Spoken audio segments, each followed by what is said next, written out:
Agora são 8 horas e 21 minutos. Bom, gentilmente conosco está o Dr. José Roberto Sara Domingues, que é médico neurologista e intensivista. Dr. João Roberto. Doutor João Roberto, muito obrigado aqui por sua gentileza, por atender aqui o jornal Nova Brasil. Imagina, à disposição sempre. Nós demos uma notícia hoje em relação ao jogador do Bragantino que sofreu um acidente e foi levado para o hospital, e a primeira informação foi que ele havia sofrido morte encefálica. A segunda informação que foi divulgada amplamente dizia o seguinte: o hospital interrompeu o protocolo de morte encefálica. Como nós somos leigos, nós corremos atrás então para poder entender. Doutor João Roberto, que protocolo é esse que estabelece se uma pessoa está ou não com morte encefálica? Bom dia, vamos lá, Heródoto. Bom dia a você, sua equipe, aos ouvintes. Toda morte encefálica no Brasil é uma das leis mais rígidas que a gente tem, tá? O protocolo, ele exige 2 médicos distintos fazendo o exame. Nenhum médico pode ter participação com qualquer equipe de transplante de órgãos.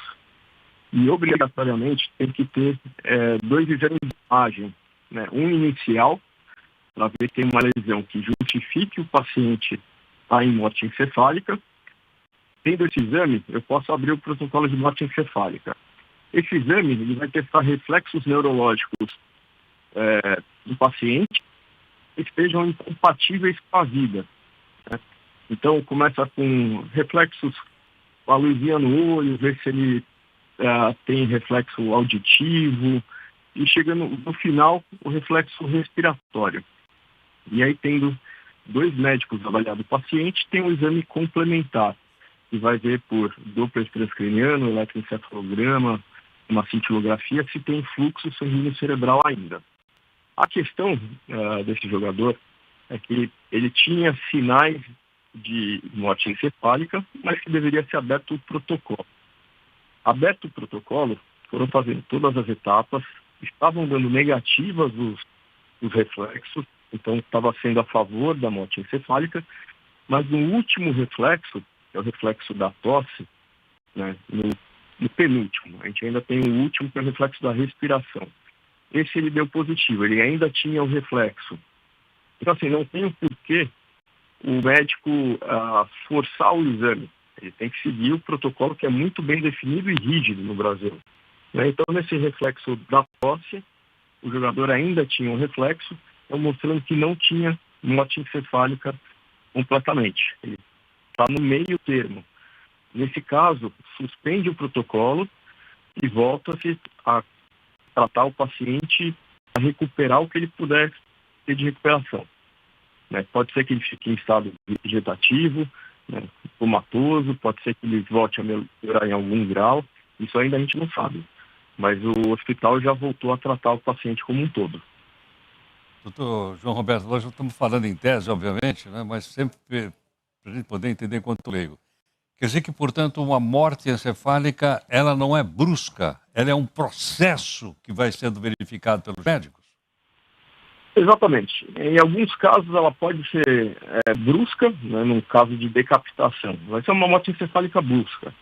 No caso de uma lesão neurológica grave, né, provavelmente ele teve um grave traumatismo crânioencefálico nesse acidente de trânsito, hemorragia, inchaço cerebral, a gente ainda não sabe mais detalhes, a imprensa não divulgou, mas pode ser um processo sim.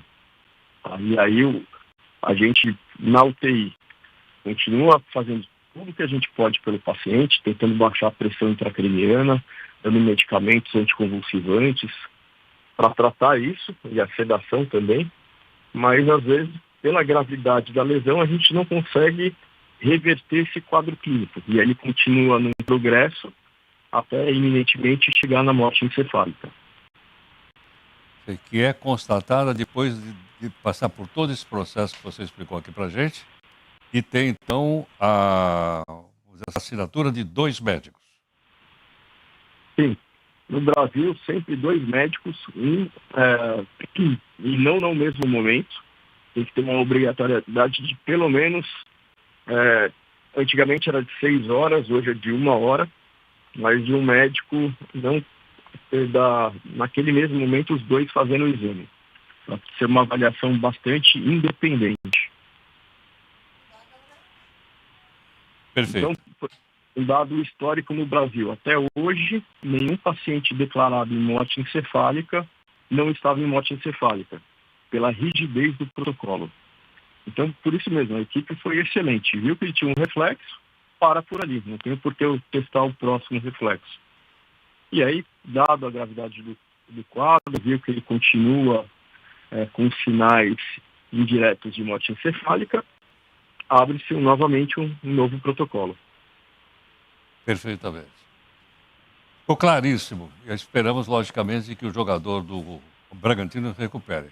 Doutor João Roberto, muito obrigado aqui por sua gentileza. Imagina, Nelson, um ótimo dia para vocês. Doutor João Roberto Sala Domingues é médico neurologista intensivista. Ficou muito claro o que está acontecendo. E quando eu vi a notícia de manhã, eu não entendi nada. Interrompe o protocolo. Aí está, então, uma explicação para a gente poder entender melhor.